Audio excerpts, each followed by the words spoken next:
way to go, Sugar Spice. We're proud of you for not eating people's faces. I'm not going to believe a meth addict. I don't know that I believe 26A. You can't tell me, yeah, I did drugs. Here's what I have to say about that. You were on drugs during the time. I'm not going to believe you. You can't remember anything. Yeah. Like, you're Get out of here.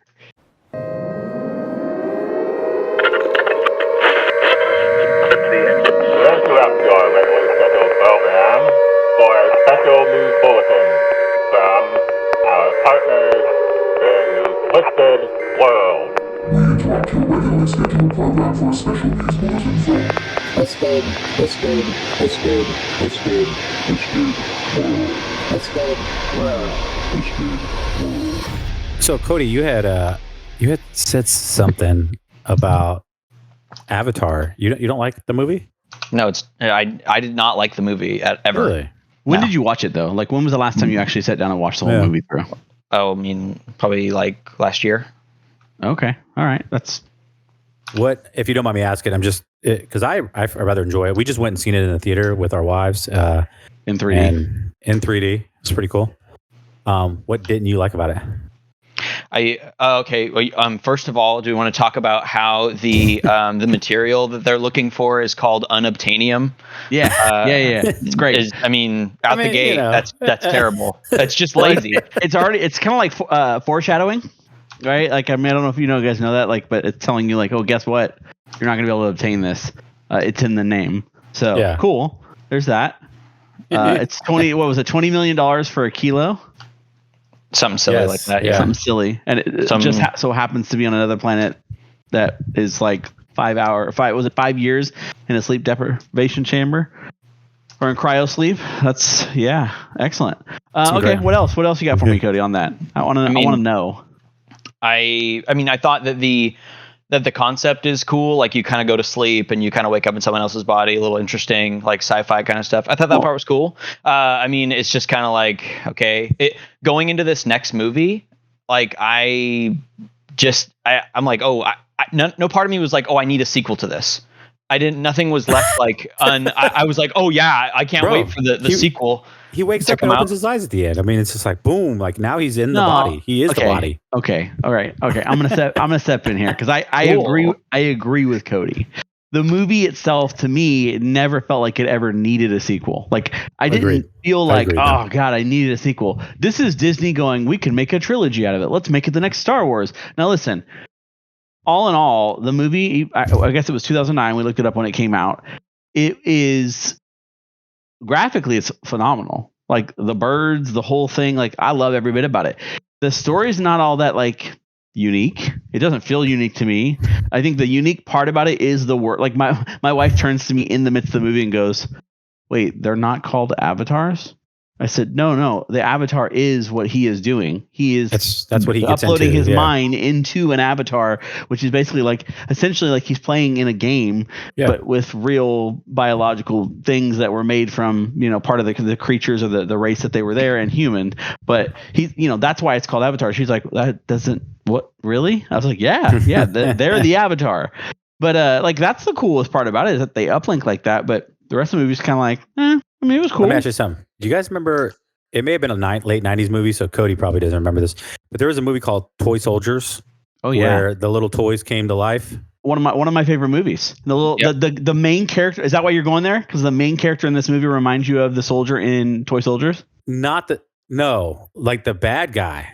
Yeah. Okay. He's the bad Toy Soldier, right? What's his name in the movie? Okay, the Toy Soldier. I'm gonna pull it up. So Toy Soldier, the main general guy or whatever, he's got the white hair, flat top, kind of like Guile from Street Fighter, right? Yeah. And so the bad guy in this movie, I see him and that's what I think of, right? But like the actual stereotypical military American. He has a toy that looks military. Like him. Right? Yeah. Okay. Called Small Soldiers. Small Soldiers, that's what it is. Yeah. But if you haven't seen the image of it, here, I'll try to see if I can just copy a link in our chat so you guys can see, or Cody can see what you we're seen that movie? About. Yeah, I've seen Toy Story. I can't. You explained the plot of Toy Story. Essentially, except for there is no avatar. Yeah. Oh, stop. Oh my gosh! The main character. Well, I love Pixar. Speaking of conspiracies. Oh man, that one that they dropped on us today. What did they drop on us today? Wasn't it today? I don't know about the whole Frozen. Oh, I thought you were going to be. The spin on why Frozen was made is legit. Makes total sense. I think we could do an episode on it, but I think we should just say it, just a little tiny piece of it, because that was new, and then we can, of course, there's a whole conspiracy on the back behind it. Right? Yeah, I know, and I know we're talking about something else today, but anybody and everybody's heard that Walt Disney, either his head or his body has been frozen because he wants to be able to be reincarnated at some point later in life when the technology is advanced enough to repair or, whatever his body, right, to bring him back to life. Right. That's kind of like a known thing. At least everybody that I like, if you talk to people, most of them know that. He froze his brain, basically. Froze his brain, right? But apparently in the 90s and the 2000s, people were Googling a lot of stories about that. And so that was basically the premise for why they created the movie called Frozen, is because they wanted to disassociate Walt Disney's body being frozen or his brain or his head being frozen with the movie, so that would be something that would take over the SEO, the search stuff on Google. It's actually ingenious, though. If it's true, it's super ingenious. Because now you go and type Frozen Disney, and that's all that comes up is that movie. Yeah. So and the sequel. So I mean, that's all you're going to get is just a multitude of Let It Go. You know what I mean? But yeah, we're not doing a kids podcast, so we gotta look into the. That definitely won't be a kids podcast. But I just thought that was crazy. I'd also heard that he froze his brain, but that takes it to a whole nother level if they're doing stuff like that to cover it up, right? So we know that Cody has introduced some creepypastas to us in the past. Somebody else introduced it. Who gave us this one, Andy? I think it was Eric from church.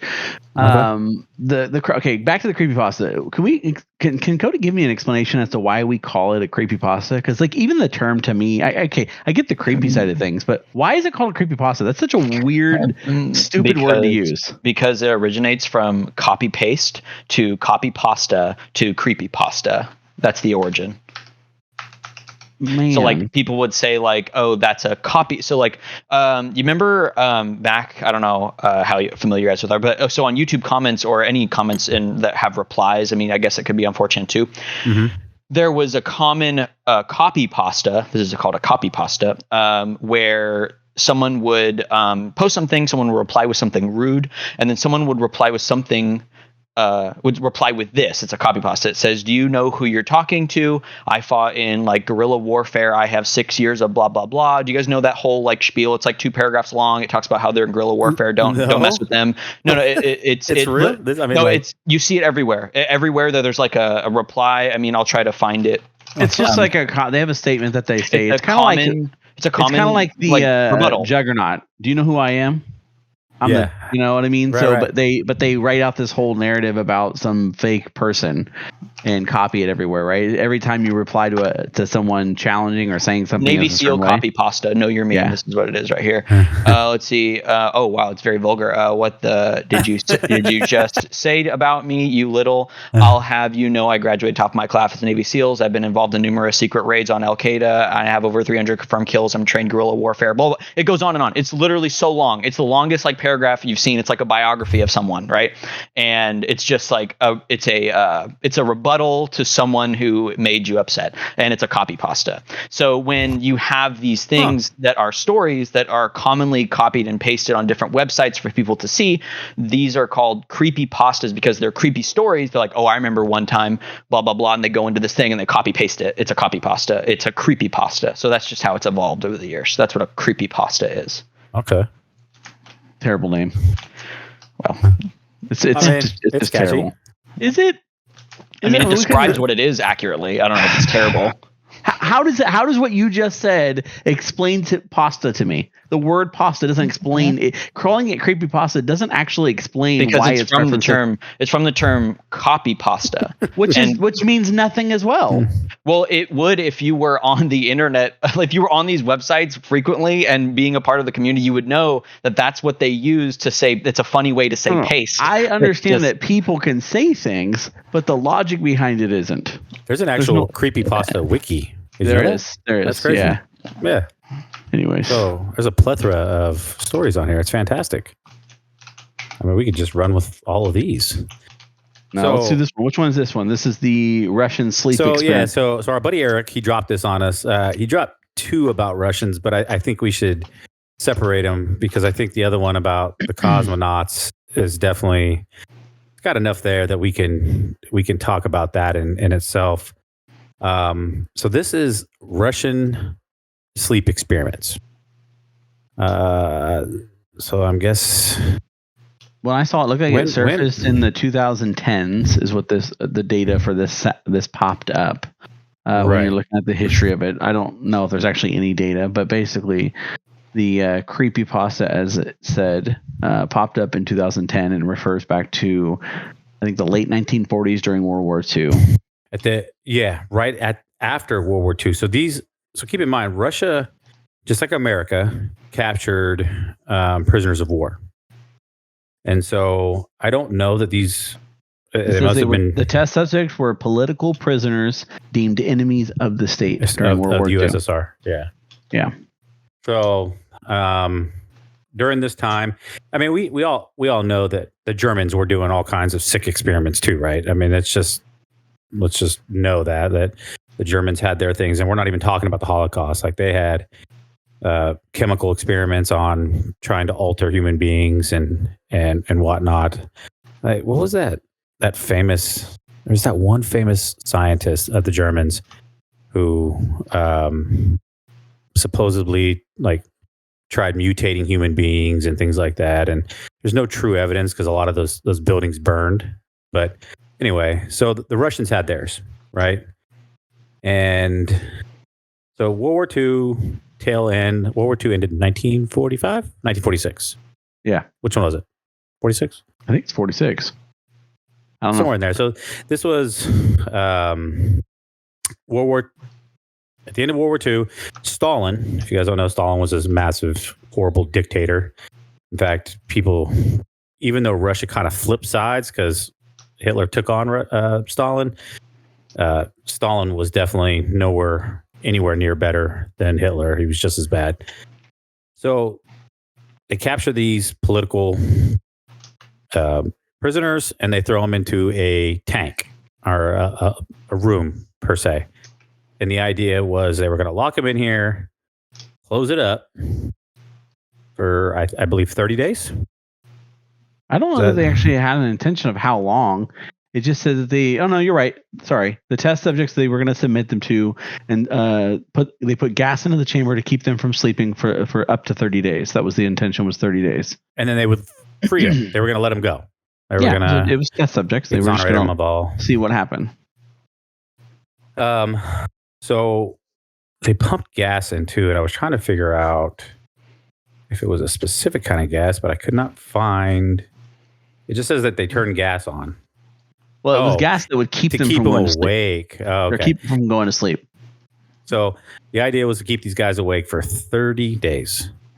What was the longest you guys have ever stayed awake? I think I did 3. I was a teenager.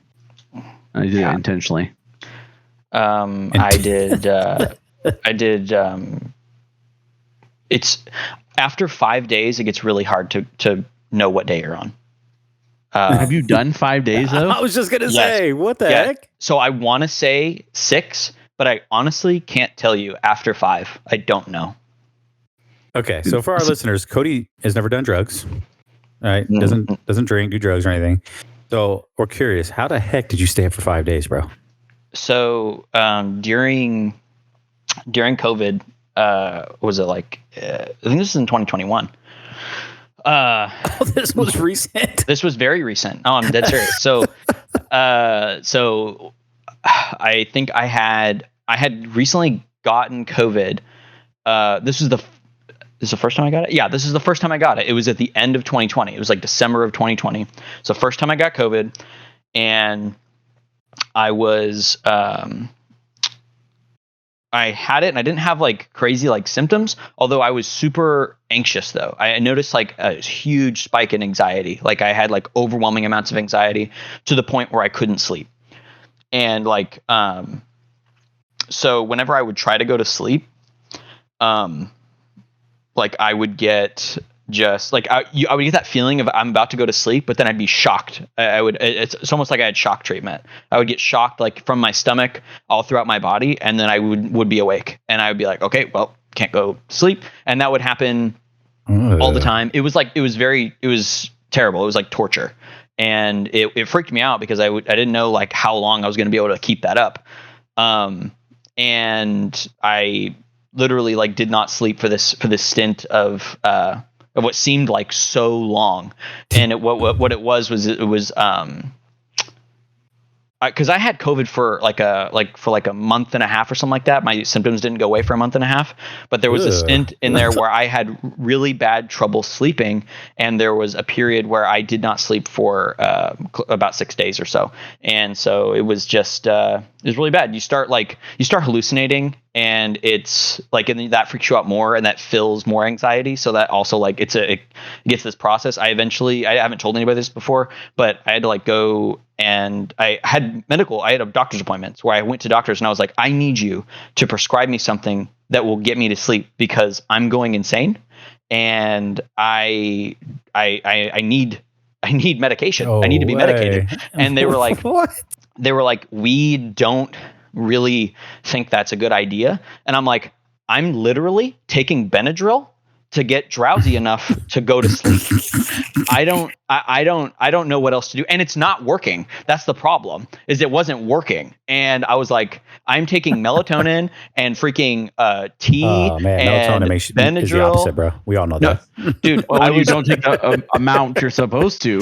And I was like, I was more awake that I could do whatever I wanted. And it was bad because I would sit in my bed at night, because I'm not going to like be up all night, because I know I had to train my brain to go back to sleep. So I would lay in bed all night long in the dark, and it was the worst because I couldn't do anything, and I never went to sleep. And I'll end up being on my phone at like, super late at night. I'd be like, hey, I'm like, oh, did I go to sleep? Because I would start like, I would daydream, but I was never asleep. And I would go, oh, wait, I'm daydreaming. Where's my phone? How long did I sleep for? It's been 10 minutes. And I'm like, oh, okay, I did not go to sleep. And so anyway, I ended up getting prescribed. I went to like 3 different doctors. Like my personal doctor wouldn't give it to me. I had to call like a few different times to get a doctor who would actually prescribe me something. And they gave me something similar to Xanax. It was like, I can't remember what it's called, but anyway, so it's like something similar to that. And so I took very small doses of it, and I was able to go to sleep, and I slept for a long time. I think my mom came in and checked on me to make sure I was alive. But I slept for like, I want to say 14 hours or something like that. Because once I was in the sleep, once the medication put me out, I was out for like 14 hours. I got all the sleep I needed. And then I got back up. And then after that, I never took it again. I only took it one time just to start the cycle again. And then once I got back in the rhythm of going to sleep, I got like, hey, I got to win. I got 4 hours last night, or I got 2 hours last night, or whatever it was. And it was a struggle to get back to normal, like 6 to 8 hour cycles of sleep. And I've been back on that for a long time. I went to several counselors for this. It was a gnarly time in my life. Oh my gosh. Did you experience, like, did you see anything? Yes, you see hallucinations all the time. And everything is a jump scare. Even things that are normally not supposed to be like that, you start seeing like things that should not be there. Just like things that aren't real. For me, I was like, okay, I know that's not real. I know like nothing is here right now, and I'm like, I'm totally fine. But you have to tell yourself those kind of things. Standing in your bedroom, things like that. Yeah, like yeah, exactly. Giant furries in your room, ready to tickle you to death. God. Ready to tickle you to death. But yeah, no. So, yeah, I can understand how. I'm sure you're going to go into what they did, but I mean, I'm sure I personally understand how you can get to that point, because I wanted to do something drastic. I needed to do something drastic. You were getting so desperate that you were willing to do anything. And my anything was, give me Xanax. You know what I mean? Like, give me drugs. I need something else. I will die. Like I felt myself getting weaker and weaker every day. I'm like, this will kill me if I don't do something about it. And I need to do something about it. And so I had to take drastic measures to get my cycle back in order. So, yeah. So this validates some of the stuff we're about to talk about. Cause I mean, I think Andy, you said 3 days, right? I think that was probably. I had 3 days because they say you start to go insane after 3 days, and I was like, I can hit 3 days, and I hit 3 days, and I was like, okay, I'm seeing things a little bit. We're good. Yes. I'm tired. I'm gonna go to sleep, and I just use Red Bull over and over and over and over and over again back when it first came out. Oh, to stay awake. I was like 15 or 16. Just smashing taurine left and right. That's great. Yeah, and I'm sure back then it was less regulated than it is now. But yeah, no, it was great. So I'm looking at this. I think to lay the setting out helps, because for Cody, he's sick, he's at home, he's already kind of laying down, right? So he's already kind of, when you're sick and you're kind of rested up, and not rested up, but you're feeling sick, you kind of get that cabin fever, not being able to go outside. But Cody wasn't restricted to leaving his house, right? Cody, I know he's sick, right? But he wasn't, like, he could go out, he could do things. It was the fact that he couldn't go to sleep that was making him go to lose his mind. These guys were locked in a chamber, right? So the intention was 30 days, but the actual events say that it only lasted 15. Okay, right. So and let's talk about the first few days. So before we get to the days, I wanted to kind of, it's a sealed environment where they have oxygen, where they can regulate the oxygen intake so that the experimental gas wasn't going to kill them, but just caused them to have just enough like toxicity to keep the body activated, almost as if they had adrenaline kind of rampant, right? It says closed circuit camera system so they could be monitored. They had 5-inch thick glass on the windows, and it looked like portholes, right? Like from like a boat, like the Titanic, where you look out at the side of the boat and look out at the ocean. That's what the windows that they looked into. It says the chamber was stocked with books, cots to sleep on, but no bedding, running water and a toilet, and enough dried food enough dry food to last all 5 of them for over a month. Men. Right. Mm-hmm. So they had planned for over a month worth of food inside there at Dryad. So that's kind of the setting, right? So nonetheless, you're locked up in this thing, but you're not alone. So I guess my other question to you, Cody, is, would it have been different? And I guess you had people to talk to, but would it have felt different if like somebody was with you? So imagine getting sick now with your wife. I guess losing your mind would still happen, but the insanity is not being able to sleep, not necessarily not having anyone to talk to. I had people to talk to. My wife, who was my, I believe my. Well, you said 2020, you were living with me. Is my girlfriend. No, I was at my own house at that. It was 2021. Okay. It was at the end of 2020. I was at my own house at that point. I was with Garrett. Remember, I had I had my house on Marshall, but yeah, you weren't quite married yet, but you were about to be. Right. I wasn't engaged either, but I was dating Sarah at the time.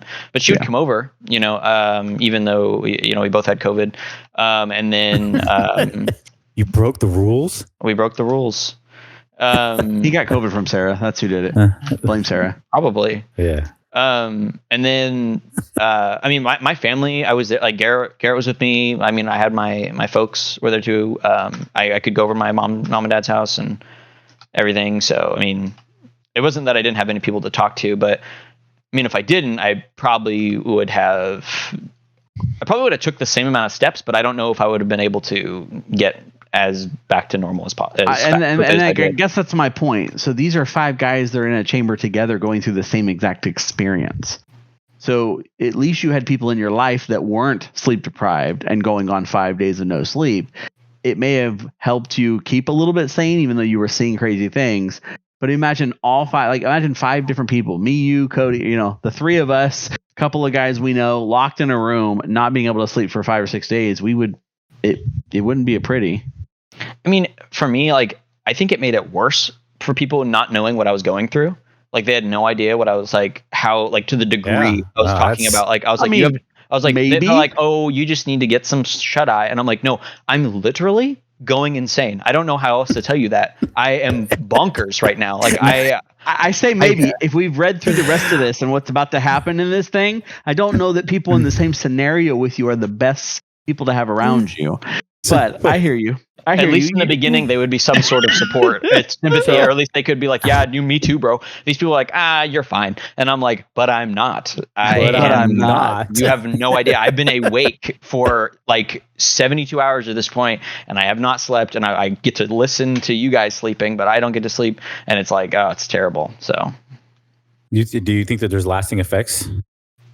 Lasting effects, not long term, maybe short term. It was hard getting back to normal, but I mean, I don't think like any long term effects. Like I get great sleep now. I mean, it's really easy for me to go to sleep now. I mean, and I don't take melatonin or Benadryl or anything like that. Pillow and just out.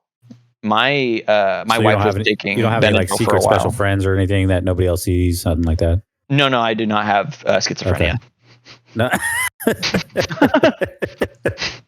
I mean, we're just making sure, you know. No, you're good. We do have to hang out with you. All my schizophrenic made-up friends are real, so all of them. Yeah, you're really just having a conversation by yourself right now. Especially the guy that eats cold pizza. I host this podcast, produce it, and edit it, and I do your guys' voices for you. Of course. And there's a reason why I'm the favorite. It's just really Cody and his multiple personalities. Yeah.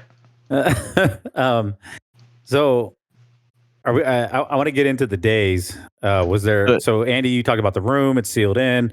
We know that they were pumping in some kind of stimulant. So, like, it was probably monoxapuff gas from Drake and Josh. I don't know if you guys have seen that. No.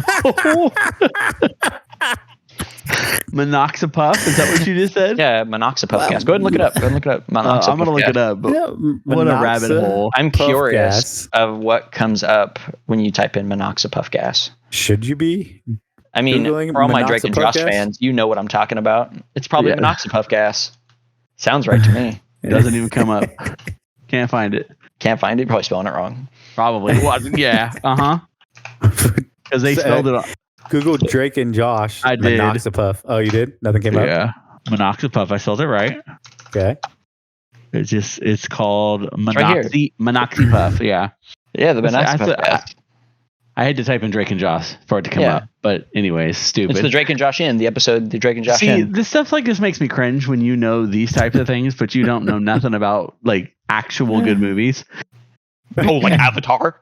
I didn't say Avatar was a good movie. I agree with you. I disagree with you on that. And even when we were texting about this the other day. I mean, the first movie's good. I think it's a decent movie. I don't think it needs a sequel. I'm excited about watching the sequel. There's nothing wrong with having another movie, but I like as we're walking out of the theater tonight, I'm going, I mean, what are they going to do? Okay, cool.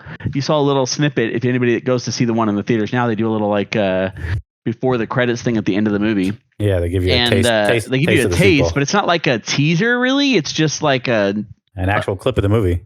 Yeah, it's a clip of the movie. Like what do they call them? Macaws or whatever they're called. The people talking to a whale, essentially.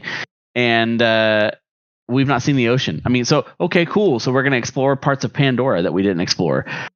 That doesn't really tell me much about the movie. So, listen, I tend to agree with you, Cody. I think they could have been one and done, and it's an okay movie, not a great movie.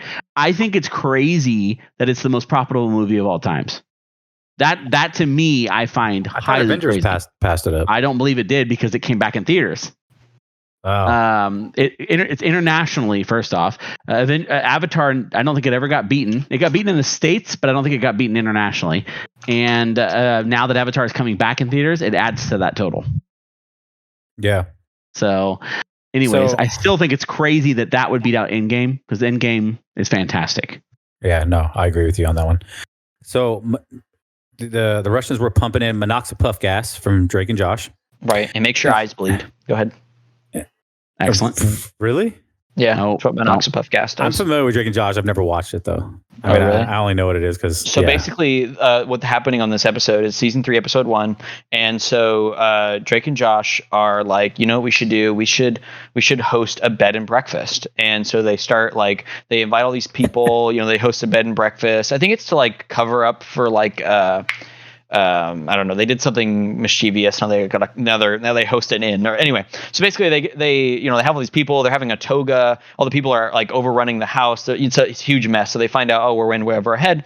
We need to figure out a way to get these people out of here. So then like, Megan, we need your help. Megan's like, okay, I got you.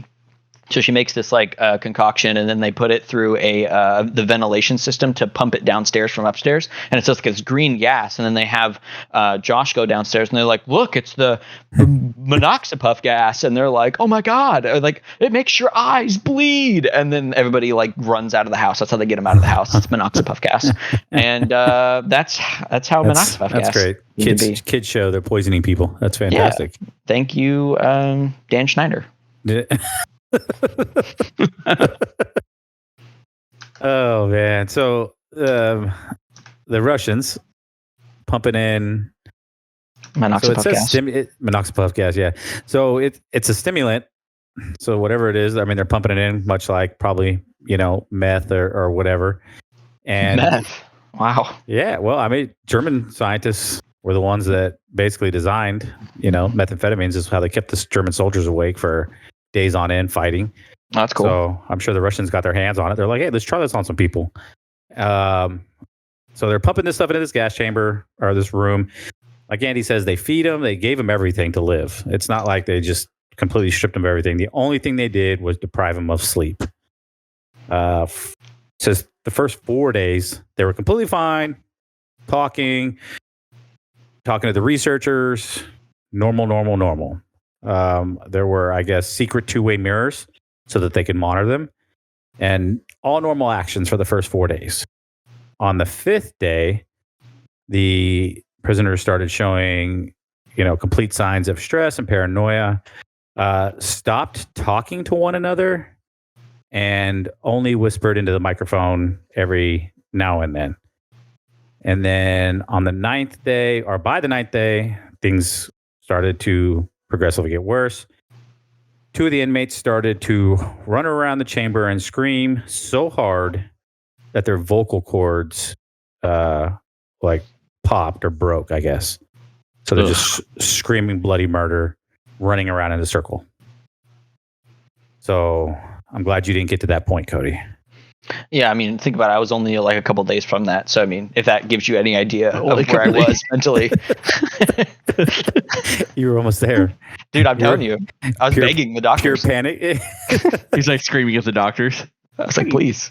Give it to me. Like, this is very addicting. I'm like, I swear I won't do it. I'm not trying to get addicted. I just want to go to sleep.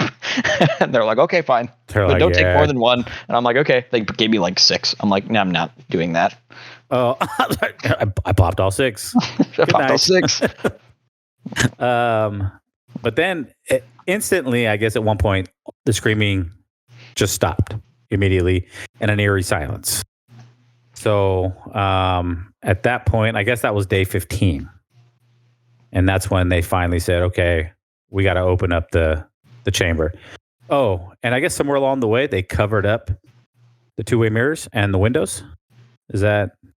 the timeline on that, I'm not sure what the timeline was, but it was like they went for like a number of days before they oh shoot, I don't have it in front of me.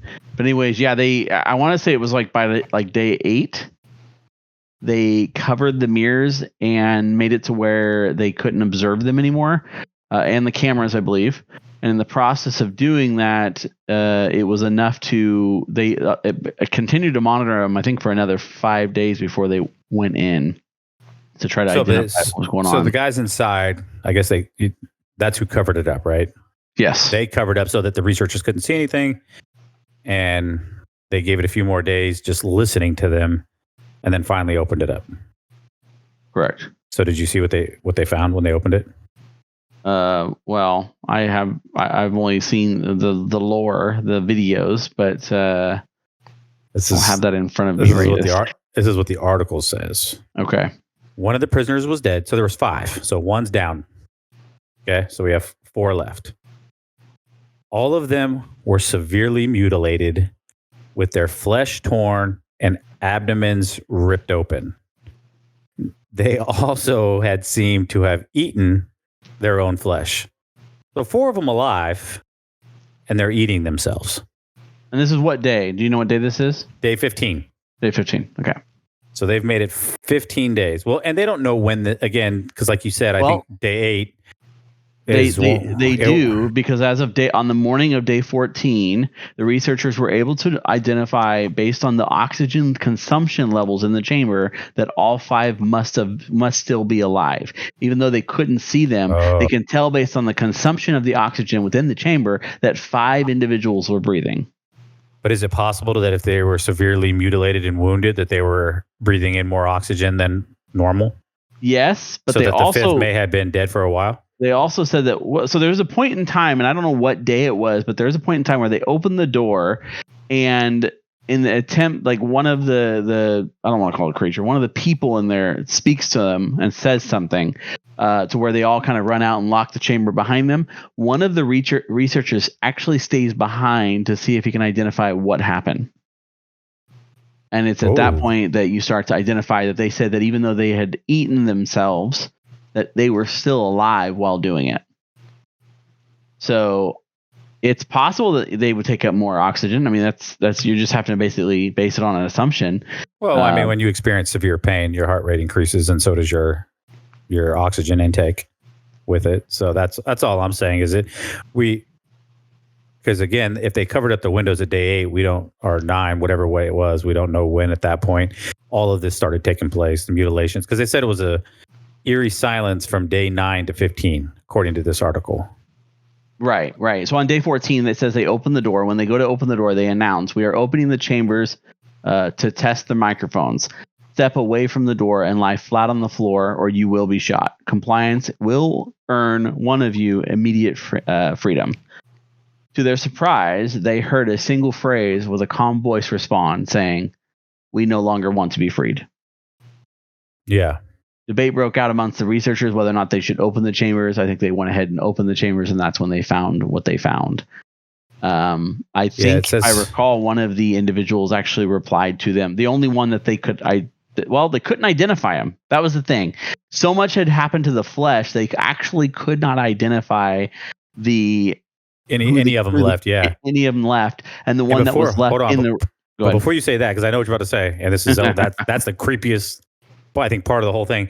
But there's this article says so they refused, as you said, to leave the gas chamber, or the chamber, fought back with force and aggression that they did not have before being put in the chamber. It says this article goes on to state that they were almost superhuman, especially when looking at the fact that muscles had been torn completely from bone.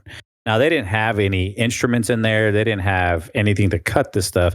So we're talking bare hands were pulling muscle and flesh from bone, and then putting on a severe fight because they did not want to be removed from the chamber and or anesthetized, which means it actually says that 4 of them survive.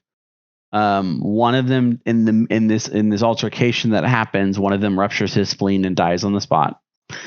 Remaining 3 are screaming at the top of their lungs, "I must remain awake," begging to be not be removed from the gas and to be returned. And look at this. So again, you're right. And then so there's 3.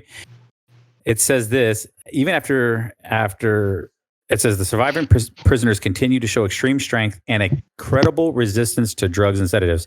As Cody was stating, he was taking melatonin and all these different things that normally would just put somebody out, right? And it did not. It said that they had incredible resistance to drugs and sedatives, an unimaginable ability to remain alive even after lethal injuries, and desperate desire to remain awake, even being given and even requesting to be given the stimulant gas again. Yeah. So we're getting close to the end of the story here, but basically a commanding officer, an ex-KGB officer, saw potential, said he wanted to know what would happen if we returned them back to the gas. And at this point, I believe there's only one, because 2 of them went into surgery. Of the 3 that were remaining, 2 of them died. There's only 1 remaining, and the one responds, I must remain in the gas. They the researchers say that they strongly object putting them back in the gas. They were overruled, and the single individual was put back into the chamber. They hooked up EKG or EEG monitors on him and told him to watch. This is the point where this is crazy. You got to add. You're going to say so that after the EEG monitors, what did they reveal? Because this is the craziest part. Before he speaks, they hook this thing up, right? Yeah, I don't know what they reveal from the monitors. They do hook up the monitors. It's flatline, right? It says in this article that the brain was completely dead. Yeah. So basically, what I saw was cognitive. They said that it was absolutely flatlined on the EEG. So you could like excuse that away as maybe an equipment failure or possibly something. I maybe the tissue was so damaged that you couldn't tell. They said his heart would at the same time it would flatline. It stopped at the same time, and so they were getting no heart monitoring from him either. His brainwaves showed just the same flat lines as his heart. So kind of crazy. So that basically the commander at this point they tell him to open the chamber up and kill the researchers that are inside as well as the subject to basically cover all this up. When he points the gun at the remaining subject, still restrained to the bed, assuming they pulled him out the second time, they asked him, who are you? We must know. Because they don't know who the individual is. So so again, I got to throw this piece in just before you say what he says. So this guy's still cognitive, and yes, could there have been an equipment issue? Absolutely, but again, this dude was awake to some extent. You know, they were putting up a fight. You know, one of them fell asleep and died. Another one was shot and killed. You got this one dude left, and again, an EEG suggested that, you know, his brain is completely dead. And then you go ahead. They ask him, who the heck are you? And the most horrific response ever. Yeah. It's actually, so in the video that you sent us, it doesn't have everything he says. It only has part of it. And you found the rest? Yeah, it says here, when they asked him again, I'm going to go back where the subject's about to get killed. You won't be locked in here for much longer. We're going to go ahead. We're going to end you. But before you go, what are you? Who are you? We must know.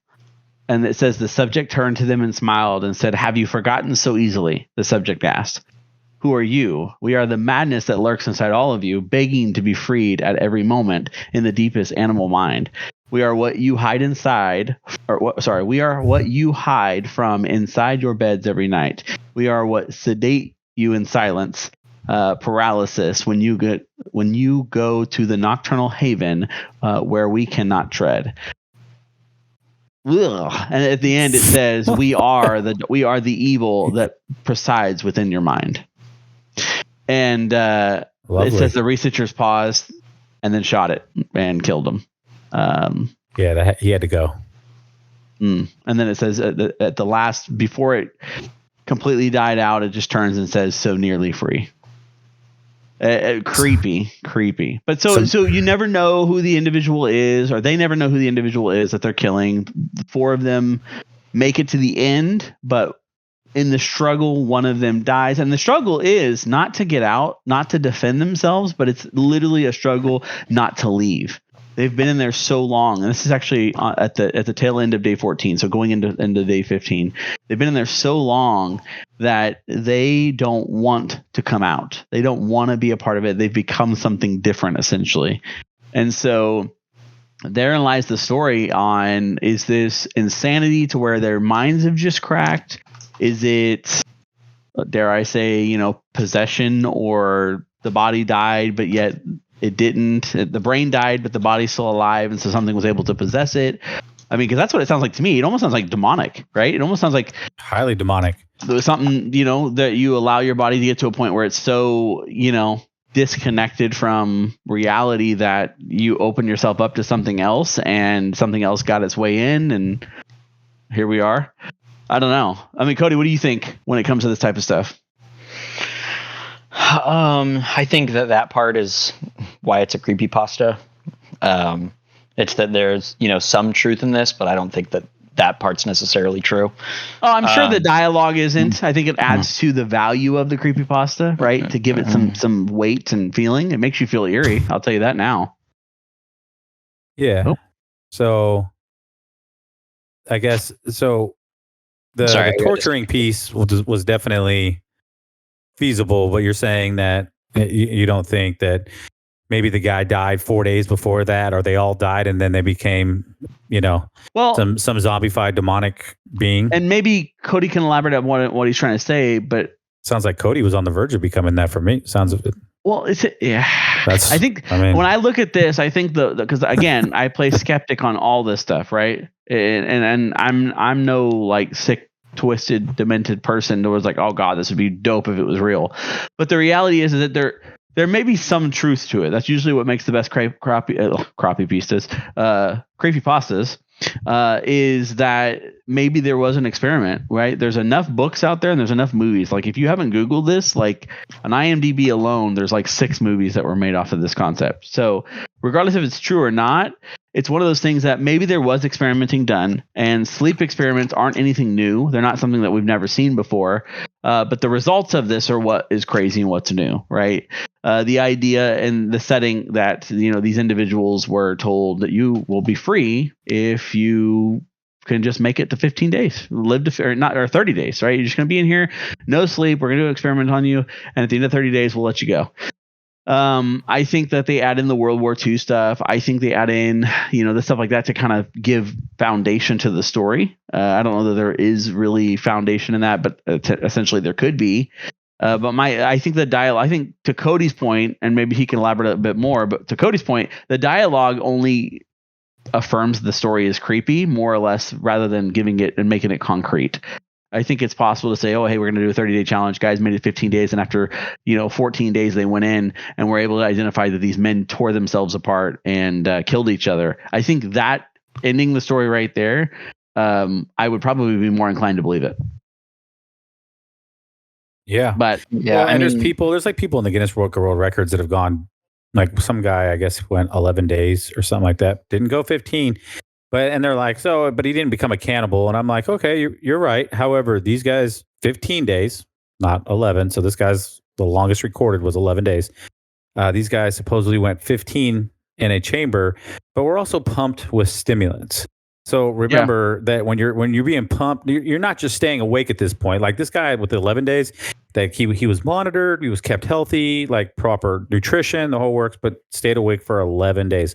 These guys, we don't know what they were fed for starters. We don't know what the condition of the cell completely was.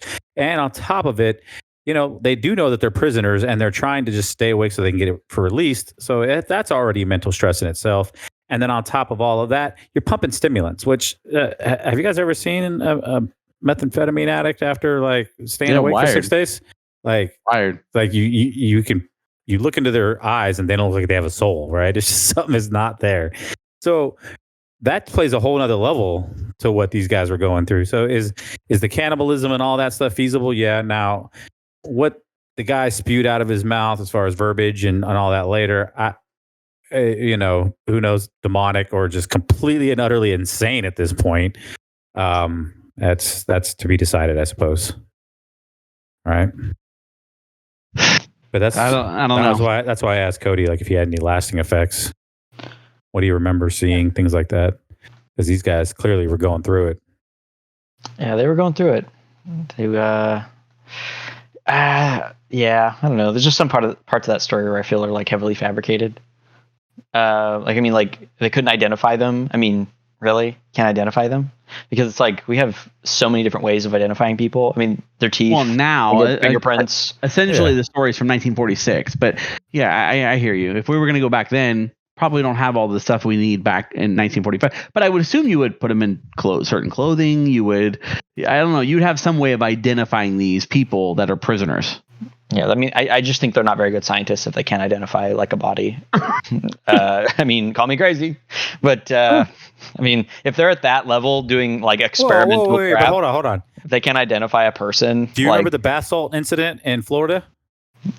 I don't know which one you're specifically referring to. The guy that was on the freeway gnawing on. He was completely naked. Supposedly took a bunch of bath salts. It was all over the news. Cop shot him a bunch of times, and he kept gnawing on the guy's face. Florida man. Yeah, I guess that's it. Is that what it's called? It was like everybody was freaking out because everybody's like zombies, right? Because they shot him like 5 times, dude. And the dude didn't. He just kept gnawing on the guy's face, right? And the guy that he was gnawing on, they couldn't really tell who he was, right? At first. I mean, I'm sure the officers couldn't, but someone can identify this man. There is someone. You're talking about this. Okay, again, agreed. But we're talking about research or some kind of science. Like, not all science is this. Not all science is like, oh, I'm DNA. I'm going to be able to tell who this is. I know, but okay. So, but you have the resources. You have the resources. Assume you do. Well, wait. What? Wait. So these people have all this money to fund all this stuff, but they're like, yeah, it's just not in the budget. We can't find out how to identify it. But they would go to the extent to fill out their research to go. They don't just go, well, guess we can't do that. And the research, obviously they would go, okay, well, let's try to find a way to identify these people. You know what I mean? They can't just close the book on it. I mean, I just feel like that's lazy, and it makes it less believable. Is all. That's why they'll never win a war.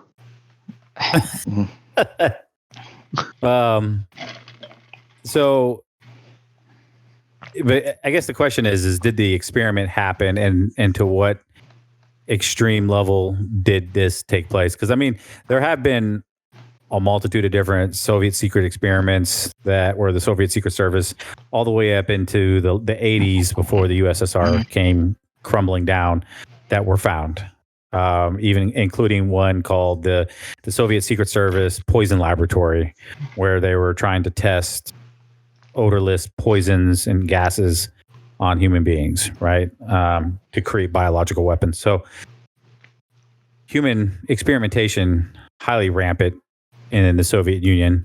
So to say the least, very possible that this took place in 1946.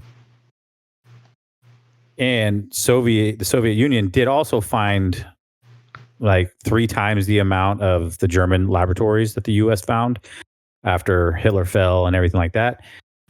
So who knows what they found and decided to continue on as far as experimentation, right? True. Maybe. Yeah. I mean, listen, the chances of there being a chamber where they had 5 prisoners and they tested this stuff is probably high, right? My assumption is I'm sure they were testing all kinds of stupid stuff and did all kinds of things like that. The fact that it turned into something like this, I tend to agree with Cody that it's so far-fetched. The details are so detailed in certain areas, but so vague in some other areas that it really is just a horror movie, and that's what you're watching. And I think people want it to be real more than anything, but because like honestly, how cool is the story if you're like, yeah, we tested to see if somebody can live, for 30 days without sleep, and they made it 15 days before they killed each other. Yeah, that's not a great creepypasta. It's not a great story, let alone creepypasta. So I agree with Cody on that things. What? Well, I want to give a shout out to Sugar Spice. Who's Sugar Spice? Sugar Spice replied to this article. Her comments was, I used to be a crystal meth addict in my 20s. The longest I went without sleep was 26 days. At which point I was confused and didn't make a whole lot of sense. Since then, I've fully recovered. I've gone on to lead a sober life, got married, had 2 children, became an author and an artist. So way to go, Sugar Spice. We're proud of you for not eating people's faces. I'm not going to believe a meth addict. I don't know that I believe 26 days. You can't tell me, yeah, I did drugs. Here's what I have to say about that. You were on drugs during the time. I'm not going to believe you. You can't remember anything. Yeah. Like, you're out of here. You're a person that wakes up from your crash from your high and goes, I didn't go to sleep. Like, come on. Okay. No, stop. But now that Mary got children, wrote a book. I mean, let's give them some love. You know what I mean? No, way to go, Sugar Spice. Way to go. Have you guys seen the longest time someone's like willingly just willed through being awake? Well, that's what this article said, supposedly 11 days, and it was the Guinness Book of World Record. Yeah, exactly. It's 11 days. That's disgusting. Exactly. Yeah, but you're not going to put meth addicts in the Guinness Book of World Records. For real. I mean, yeah. First of all, they're liars. Like all the drug addicts. Listen, on meth, I bet you 3 days feels like 26. Oh, yeah, who knows? That's what I'm saying. I mean, they age that way. I'll tell you that now. But Sugar Spice did not eat any people, so that she knows of. Good for them, or he. Yeah, I don't know if it's a. You don't like that he knows of. You don't know that. Yeah, she doesn't know that. With a name like Sugar Spice, I'm assuming it's a woman. Sure. Come on, no. So before we close this up, I just want to get you guys' point of views on this. What's your thought on Andy staying awake for 14 days straight? No. My thoughts on it? Bro, I'm tired at the end of the day. We should do this and film it. My thoughts on me. You want me to stay awake? Would we lock him up? Yeah. What was that? Would we lock him up? Y'all would hate me. Bro, I'm so cranky in the morning when I have a bad night's sleep. Like, you're talking about 14 days no sleep, 15 days no sleep. Oh, I mean, I don't know though. Y'all bring in the computer with some WoW and some cold pizza. Might be able to make this thing happen. The sociopath comes out again. Your wife's like, why haven't you left the office? It's for science. It's for science. Wrath comes out tomorrow, right? So, I got my 15-day counter. Here we go. He's going to be like, send the dog in here. All right. Anyways, I think that's it. What do you got? So you guys think this is real? Fake? What's the thoughts? I think it's real fake. Giga fake. Giga fake. Can we come up with some like really stupid saying? Not saying, but like a word that somehow becomes popular on the internet and doesn't explain what we're actually doing. We should come up with our own word. I mean, I know creepypasta is taken, but we should find another dumb word that makes no sense for the thing we're doing. And it just goes viral just because it goes viral, just for the heck of it. Probable. I like that one. Yes. All right. Well, another podcast down. Yes. We'll see if we'll do better next week. Russian sleep experiments, creating zombies and demonic voices with no faces. Great topic. Anyways, Twisted World, we love you. As always, we're out. I'm depressed now. He loves you.